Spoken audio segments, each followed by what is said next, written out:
So unfortunately, I have quite a bit more to say about the negative trends shaping the direction of visible Christianity. But I want to take a break from it for just a second to say, if you're discouraged, like in that last video, it's kind of an eye-opener to realize what's going on with the control mechanisms that are being put in place to uh, weed out Bible believers from small groups and churches. And it's all being done in a really subtle way that if you don't understand the engineering behind it, you won't be able to blame anyone other than yourself, because you'll be confused and you'll think something's wrong with you.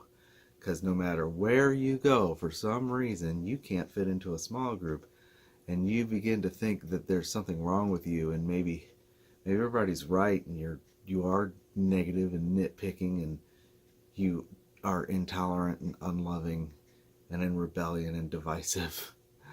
That's not the case. If you're just loving the Word and you keep going in these environments and find you can barely breathe in them because of the nature of the environment, just know that that's being engineered from behind the scenes to drive you out. So don't feel bad about that. Now, the question is, how bad is there nowhere I can go? I mean, that's how it feels, Where can I go? There's a passage in Song of Songs that speaks to this, where the seeker, who is a type of the church, and she's betrothed to Solomon, says to Solomon, why must I be turned aside as one who is veiled in the flocks of your companions? Shepherd, show me, where do you make your flock lie down? So there's this idea that she's hungry and thirsty for the real fellowship and the real rest, and she realizes that there's come to be a distinction between the shepherd's flock and the flocks of his companions. And she keeps finding herself in these other flocks, turned aside as one who is veiled. In other words, we're all being herded around as if we have no revelation of you at all, and we can't see anything, and that's how I'm being treated. And I'm continually being turned aside from you in these places, in these other flocks. And these flocks are raised up by companions of the shepherd. In other words, they're his friends, but for some reason they went out from him and started their own flocks. And you might say, well, that might be legitimate back then, but in type, if it's really speaking of the church, and the Lord is the shepherd and the church is the flock, there's only one flock and one shepherd, and we want to follow him. And we want other shepherds to turn us to him, not turn us away from him. And, and I'm obviously giving the shepherds a break a little bit because I'm saying they're just confused. They're still his companions. And I think in a lot of cases that's the case, But that's our feeling, is where, Lord, is the church? Where do I find the fellowship? It's so toxic in these environments. And what did the Lord teach us to expect? If you look in Matthew 13, there is a series of parables that sort of like the letters to the churches. It seems to outline the condition of the visible church in negative terms. And it starts with the parable of the sower, which the Lord told us in the book of Mark is the key to, if you understand the interpretation of the parable of the sower, that's the key to understanding the other parables. And in the parable of the sower, there's a few different figures. There's the sower, who sows the seed of the word, which is Christ, And then there is the soil, which is our hearts, and the word, which is the seed. But then there's these birds that come and they steal the seed from the hearts of those who do not understand the word of the kingdom. Those birds show up again later, a few verses later, in another parable. And if you understand that those birds are Satan and his angels that come to steal the seed from the hearts of those who do not understand the word of the kingdom, that doesn't mean that those people go away and stop identifying themselves as citizens of the kingdom. They're just clueless. They don't understand any of it, because every time the word is sown, for whatever reason, the truth comes to them and the enemy just steals it right away. And you know what? He doesn't just steal it, he replaces it. The thieves and the robbers, we were talking about in other parables, they steal by speaking untruth or half-truth or leavened truth, anything to turn you away from Christ himself, to where you think you've actually received something. But in grasping what they've given you, you've let go of what the Lord gave you, and you didn't even know it happened. And that's what we see all around us, I think. So then the next parable is the parable of the wheat and the tares. And it's while the servants are sleeping that the tares get sown in, and they look like the wheat until the time of the harvest, right? So now the whole world is sown with a mix, and you can't tell who's who. Then, and the toxic nature of those tares makes it hard for the wheat to develop properly. Then there is the parable of the woman who hid leaven in 3 measures of meal. We know that the 3 measures of meal is the fellowship offering. And leaven is always negative. Now, there have been commentators that have said that this parable signifies, it says that the woman hid, the kingdom of heaven is as a woman who hid leaven in 3 measures of meal until the whole lump was leavened. And they're saying, well, see, the church is like leaven, and it's going to secretly infiltrate all of society in a growth like leaven until the whole society gets converted to Christ. That's a traditional, like reformed view of that parable, and it's a dominionist view of the parable. No, leaven in the scripture is always negative. Jesus said, beware the leaven of Herod, which is the mixture of religion and politics. Beware the leaven of the scribes and the Pharisees, which is hypocrisy and legalistic teaching. And then Paul said, beware to purge out the leaven of sin and malice. So it's always negative. And this woman sowed that secretly into the fellowship offering, into the fellowship. So it's right in the midst of our fellowship. And it's the tares coming into the church and false teachings coming to the church and mixing politics and religion and hypocrisy and legalism and just outright sin. All of this is coming in to damage the fellowship, quench the spirit, and the goal, it's an attack on the wheat. Okay? And eventually, though, it says the whole lump will be leavened. In other words, there won't be any part of it that's not touched with this. So where can the wheat go? Then there's the parable of the mustard seed, right? And this is another one that commentators love to say is positive. So he sows the mustard seed. It starts out as a mustard tree, but then it changes and becomes a giant tree whose branches fill the whole earth, and the birds lodge in the branches. So this parable, something miraculous happens to that tree, which is a mustard seed was sown, which should produce a small bush for food, but instead, excuse me, it becomes this great big tree that's branches are covering the whole earth. The nature of the thing was transformed and changed. And now there's birds lodging in the branches, and the dominionists say, oh, look, see, it's a miracle. This speaks of the great influence that Christianity is going to spread throughout all the earth, No, those birds already, the Lord told us, are Satan and his angels coming to steal the word from those who do not understand it. They're lodging in the branches of this great tree. The tree is the outward form of Christendom that's filled the whole earth. And instead of being a little bush where we can get food and sustenance from, it's this great tree reaching to the heaven. And it's evil. It's an evil tree. And there's nothing good in it. And the reason it became the great tree is because the leaven changed the nature of the meal. So that's the other thing about leaven, is it comes in and it actually chemically changes the nature of whatever it touches so that it all becomes leaven. Well, this tree was transformed negatively. God created in Genesis everything after its kind. So that's the law and the principle of creation, is that everything would be after its kind. He didn't plant one kind of tree and expect a different kind of fruit. He didn't plant a bush and expect a great tree.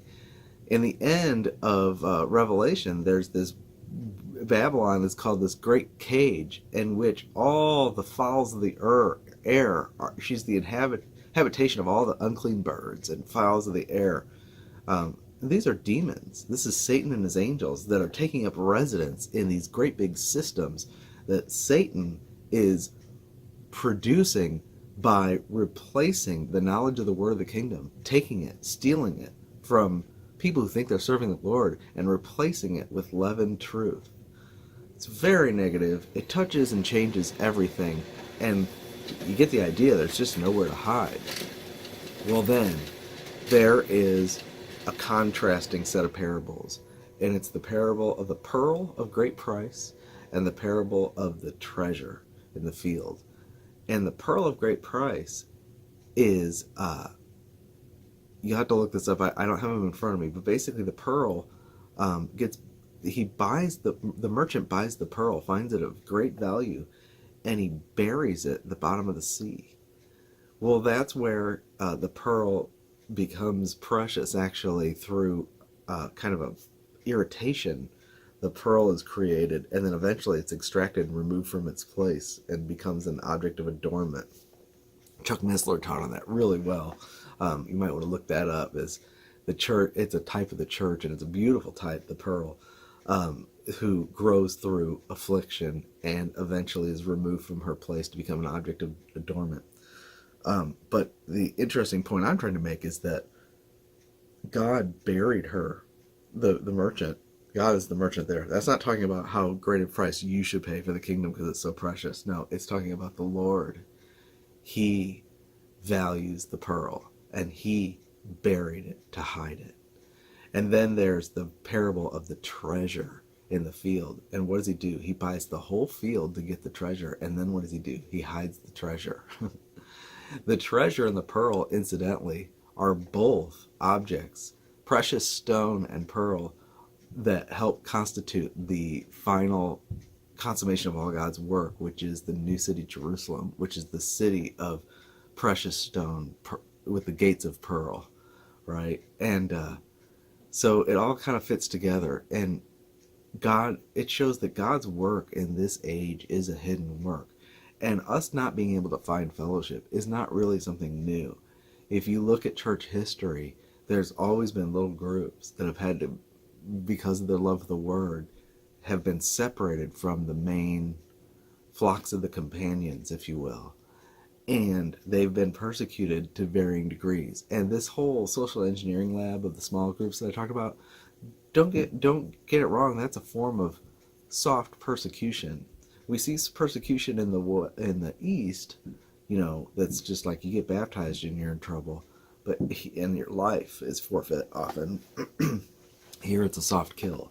It is a subtle, slow, bewildering persecution that you don't even know is persecution. You just think something is wrong with you. And it's, blessed are you when they speak all manner of evil against you for my name's sake and for my word. The glory of God rests upon you. And you don't know it because when they come to you, they don't persecute you because you're a Christian. They persecute you by calling you divisive and all these other evil things. And if you're a sensitive sheep, you'll probably believe it for a while. Because I did.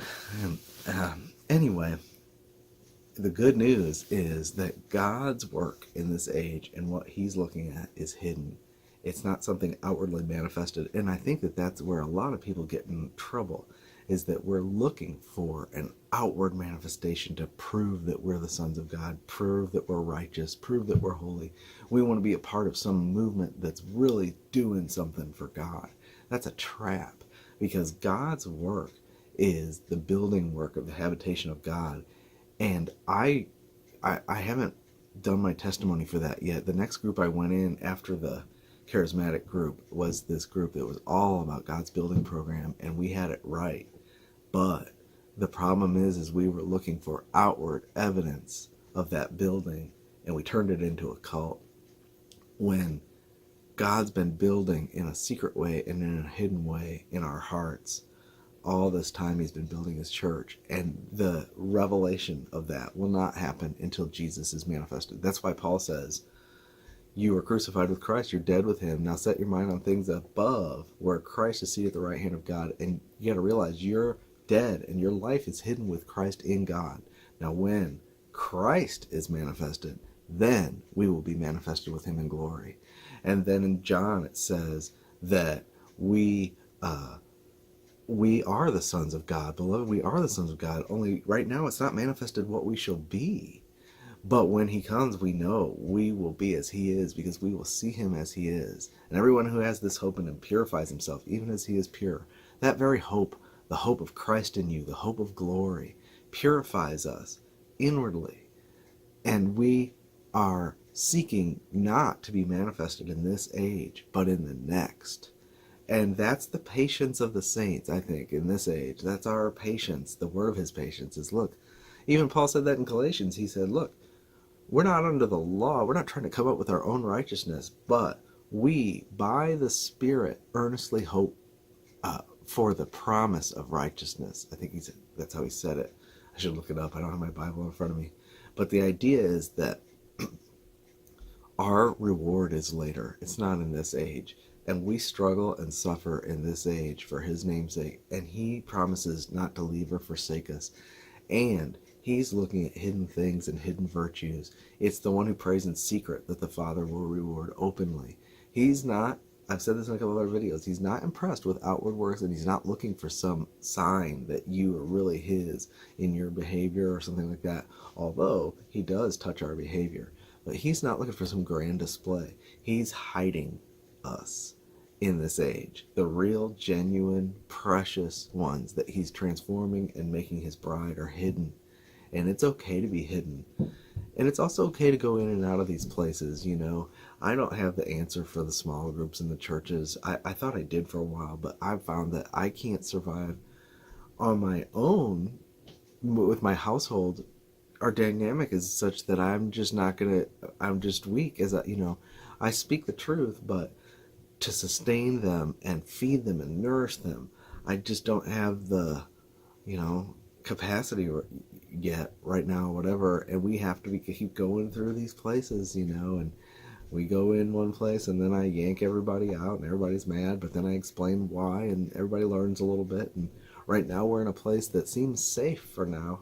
It's the place that took care of my mom, and that doesn't mean that they're right on everything or clear about everything, but I do believe that the majority of the people there are the Lord's sheep, and there is not an authoritarian leadership style. So watch out for that. Stay away from the authoritarian ones. It's one thing if somebody's preaching something wrong. It's another thing that they demand to be obeyed. When they demand to be obeyed and they're shoving something wrong down your throat, you got to go. But this place is not like that, and I hope and pray that everybody can find something to find some fellowship, because we do need it. But meanwhile, if you're alone and worried and bewildered, just know that God already mapped this out and showed us what it would look like, and he's not surprised by any of it, and he doesn't want us to be surprised. And he wants us to know that he values the hidden pursuit, that cry in our heart that says, "Shepherd, where do you make your flock lie down?" And you know what? We may not get the real rest until we see him and get to be with him. Amen.